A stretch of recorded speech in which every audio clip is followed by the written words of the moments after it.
Ladies and gentlemen, fellow South Africans, Bagaetso Dumelang. It's really great to be here. It's a great opportunity for me to address you.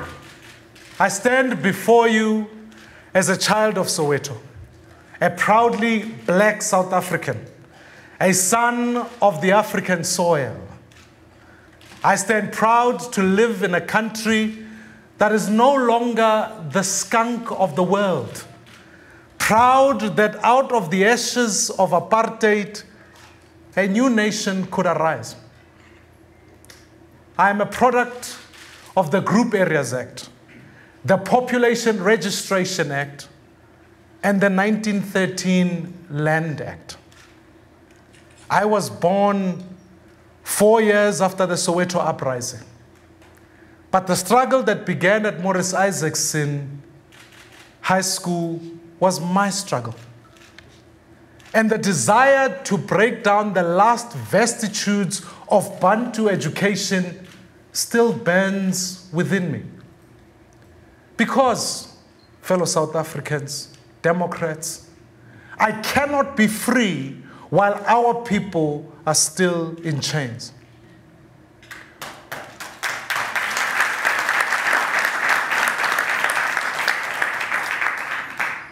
We remain bound together by our shared history and common destiny.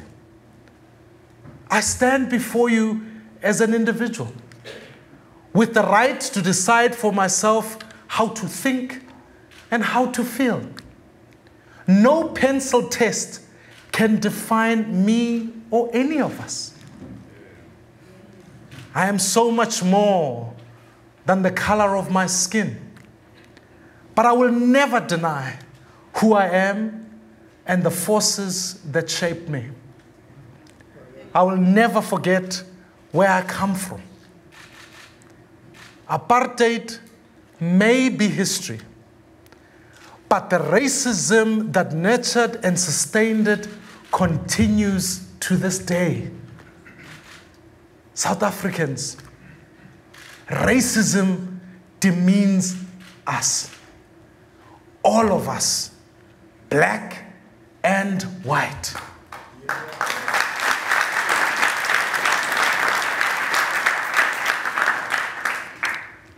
It opens the wounds of its victims and exposes the ignorance of those who perpetrated. It robs us of the dignity that so many fought for. And racism divides us. Just look at us. At the very moment we need to be standing together, we're being torn apart. It doesn't have to be this way. And when I look back, I still at times marvel at what we've achieved together. Many. In fact, some said we had no chance. They said our history was just too unfair. It was just too brutal. They said that the scars inflicted by centuries of colonial rule and half a century of apartheid laws were just too deep. They said forgiveness and reconciliation were impossible. And then came along a leader who taught us that our scars would not be healed by more hatred, but only by love and understanding. The humble man, incarcerated for 27 years for fighting against racial domination, was the embodiment of forgiveness and reconciliation. He urged each one of us to look beyond our differences and find our common humanity. And so we did. Like in a marriage, we made a commitment to each other. Our anti-nuptial agreement was the constitution that was signed 20 years ago on the 8th of May, 1996. On that day, we vowed to respect each other. We vowed to grow old together. We vowed to stick together through thick and thin, in sickness and in health. At first, our relationship flourished. We celebrated each other's successes as if they were our own. But when tragedy struck, we mourned together. But when the honeymoon ended, we found that we hardly knew each other. Now, after 2 decades, we sometimes struggle to recall what we saw in each other in the first place. Because 2 decades into a new democracy, it does feel as though we are drifting apart again. Part of the problem is that we, as Black South Africans, are still made to feel inferior because of the color of our skin. And this inferiority runs deep. I remember growing up not far from here. We used to refer to successful black people and we'd say to them, "Eita ngamla." It's another word for white person. I can't tell you how many times I'm told by Black South Africans that I have done well because I happen to be married to a white South African. Apartheid was so dehumanizing that often, even today, white South African remain the benchmark that we set for ourselves. South Africans, Democrats, how can this be? We need to ask some difficult questions. And as a Black South African, we are entitled to ask uncomfortable questions. We're entitled to ask, why is it today, 21 years on, a black child is 100 times more likely than a white child to grow up in poverty? 100 times. We're entitled to ask, why is it that a white learner is 6 times more likely to get into university than a black learner? We're entitled to ask, why is unemployment at this level for young Black South Africans is still today well over 60%. There is a passage in Nick Mhlongo's novel, After Tears, which captures the hopelessness so many feel. He quotes, and as he says this, after graduating from university, the protagonist in the story arrives back in the township only to be told by his uncle's friend, open quote, "If you are black and you failed to get rich in the first years of our democracy when Tata Mandela came into power, you must forget it, my bra. The gravy train has passed you by. And like me, you live in poverty until your beard turns gray." Close quote. The bridge between the stinking rich and the poor has been demolished. That is the harsh reality of our democracy. All South Africans, black and white, we must talk about the persistence of racialized inequality 20 years after the end of apartheid. And if we believe this government has failed to redress apartheid's legacy, then we must be able to say so as well. Democrats, fellow South Africans, there can be no conversation more important than this one. It is a conversation that we must keep having until the structural inequalities of our society have been flattened. Sadly, this conversation is interrupted. Every time a racist incident hits the headlines and explodes onto our social media, suddenly we're back to square one. The injury of racial inequality is compounded by the insult of racism. It is like pouring salt into a deep wound. No wonder so many people are angry about racism.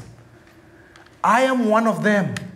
We must be angry about the acts of people who are racist.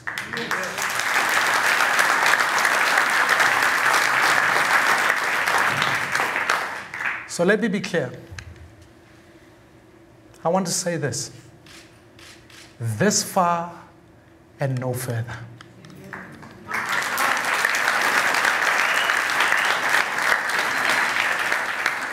It is indeed time that we draw a line in the sand against racism. Now I know that there are many people in South Africa of all races who truly believe in non-racialism. I know that the vast majority of white South Africans don't think like Penny Sparrow does. And I know that many South Africans are playing their part to redress the legacy of the past. But I also know that for every racist incident that makes the front pages and trends on Twitter, there are hundreds that don't. I know that there are people who talk to each other around braais as if we're still living in the 1970s. And I think every single one of us would say we know somebody who likes starting a sentence with, "I'm not racist, but..."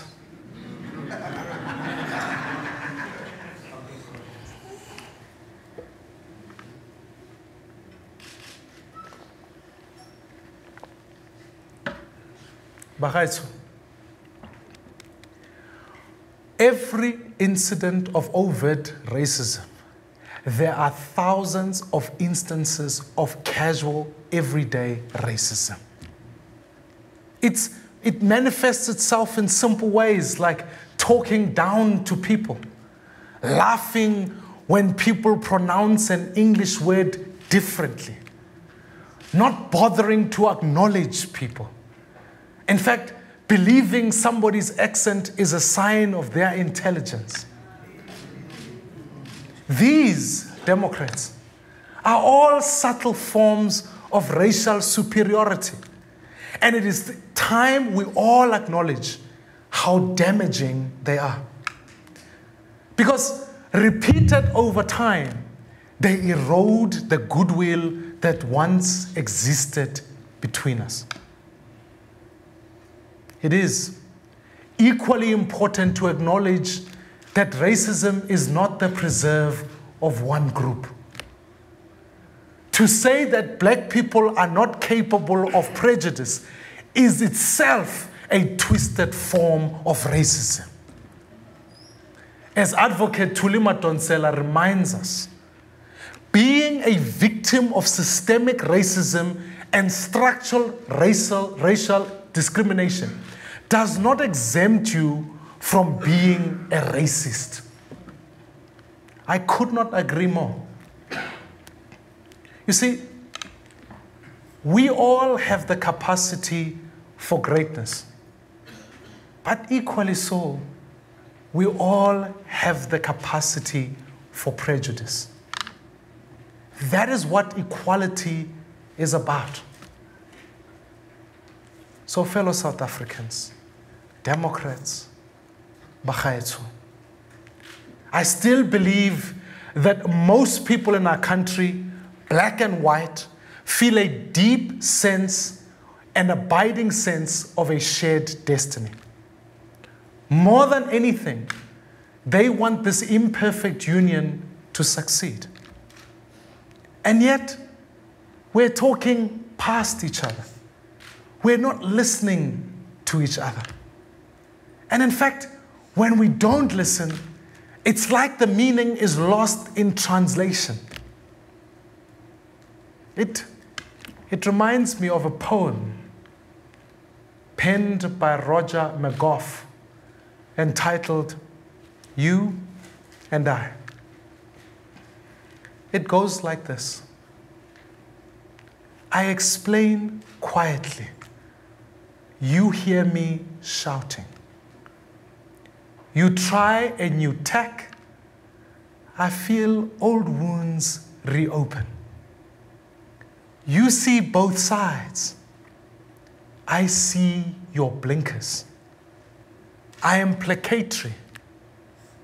You sense a new selfishness. I am a dove. You recognize the hawk. You offer an olive branch. I feel the thorns. You bleed. I see crocodile tears. I withdraw. You reel from the impact. Fellow South Africans, we need to find each other again. We need to recognize what we saw in each other all those years ago. I'm not going to stand here and pretend I have all the answers. I don't think anybody does. But what I do know is that any road to reconciliation starts with a conversation. So over the coming weeks, as leader of the official opposition, I will initiate a dialogue on race entitled Stand Up, Speak Out, involving South Africans from all walks of life. These dialogues will not be dominated by public reps, nor will it be conducted under a party political banner. People have had enough of politicians telling them how to think and how to feel.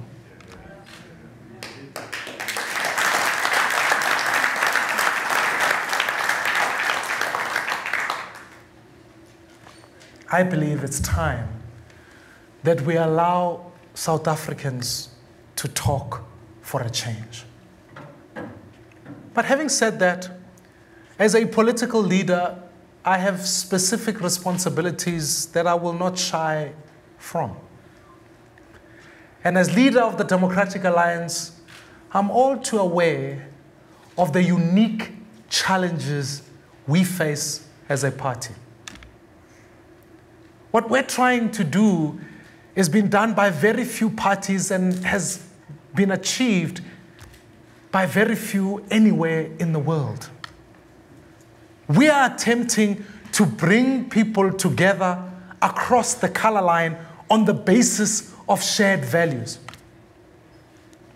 But I want to be clear that this does not mean we ignore race. When I was elected at our Congress last year, I told the delegates at our federal Congress that if you don't see that I'm black, then you don't see me. Racial injustice is real, and we need to address it. We cannot wish it away by pretending that we are colorblind. Democrats, I'm proud of the fact that the DA is the most diverse party in South Africa's history.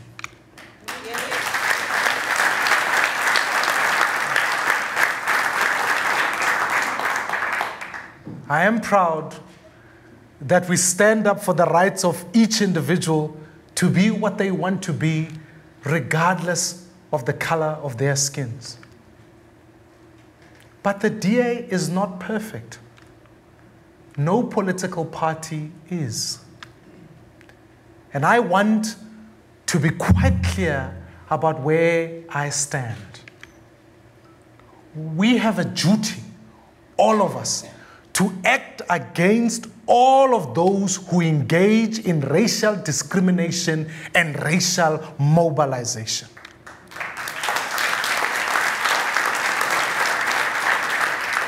Because, Democrats, there is no place, and let me say that again, there is no place in the DA for people who believe that the color of their skin renders them superior to others.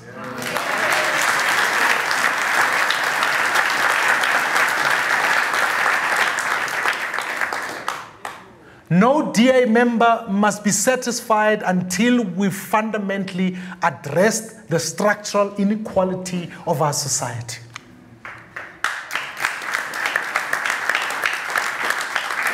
We must, as we've affirmed, build a society based on the values of freedom, fairness, and opportunity. I call on each one of you that no DA member must ever turn a blind eye to racism, no matter how subtle or coded it may be.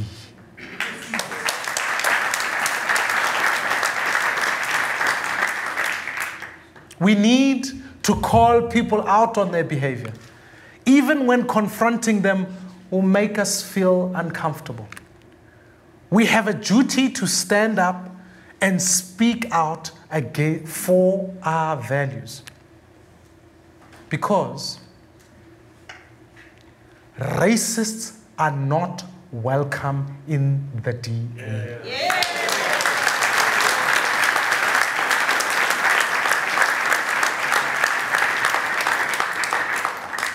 I want to go a step further and say this.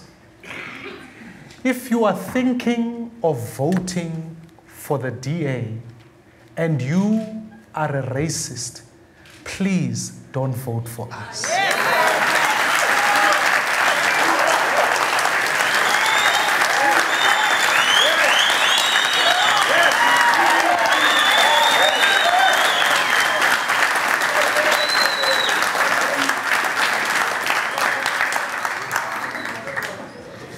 We are not a party for you. I will not tolerate racism in the party I lead. And this is why I will soon be introducing an anti-racism pledge that every new and returning member will be required to sign when they join the party.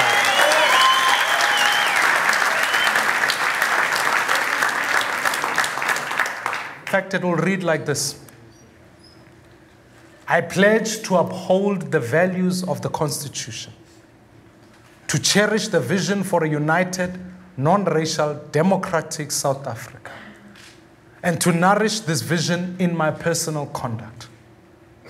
I acknowledge that apartheid was an evil system, and recognize its legacy remains reflected in the unequal structure of the South African society today.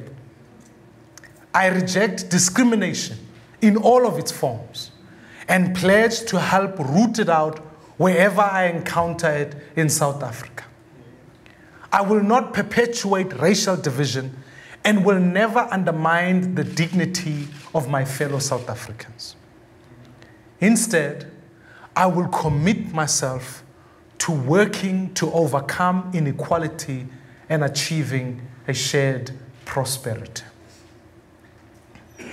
Members found to be in clear violation of this oath will have their party membership immediately revoked, no questions asked.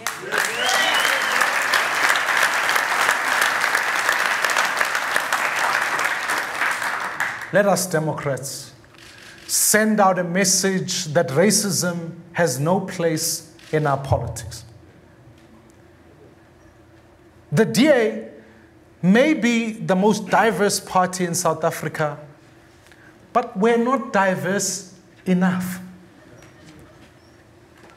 We must continue to embrace the rich diversity of South Africa with all of its challenges and its contradictions. If we do not, we will not be able to have an honest conversation about our divided past. Nor will we be in a position to craft our shared future. And so, from today, I will require our structures at constituency, regional, and provincial levels to set targets for recruitment and development of candidates for public office. These targets and the progress made towards achieving them will be reviewed regularly by our federal executive. My objective is simply this, that by 2019, our parliamentary and legislature caucuses and councils and our decision-making structures and our executive at all levels will reflect the diversity of our complex society.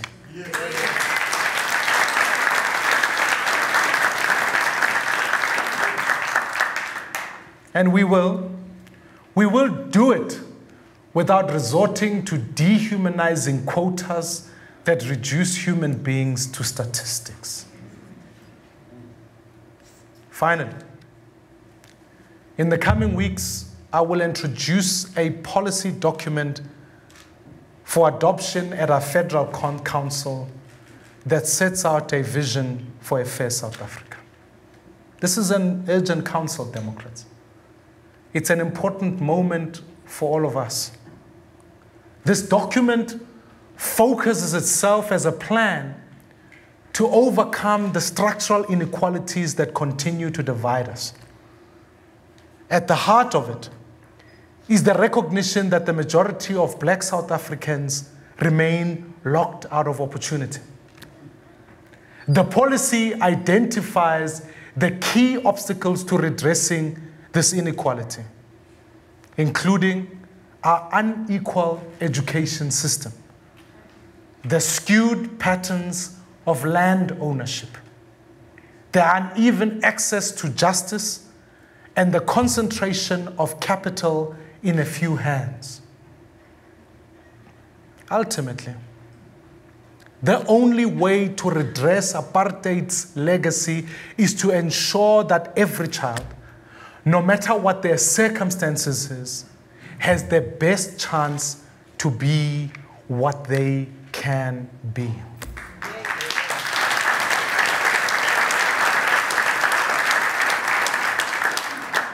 This does mean, Democrats, that we need a Black economic empowerment that benefits poor Black South Africans. Not the politically connected, not the elite, but we really begin to address the structural inequalities and benefit the poor in our country. It means that we must ensure that Black South Africans benefit from an efficient and sustainable land reform program. It means for our governments and for everywhere we are, we must focus on spatial development that undoes the separate and unequal development of apartheid. It means ensuring that our children receive an education that prepares them to compete with anyone in the world. And it does mean that we'll be building an inclusive and a growing economy that creates jobs so that every single one of us can prosper together.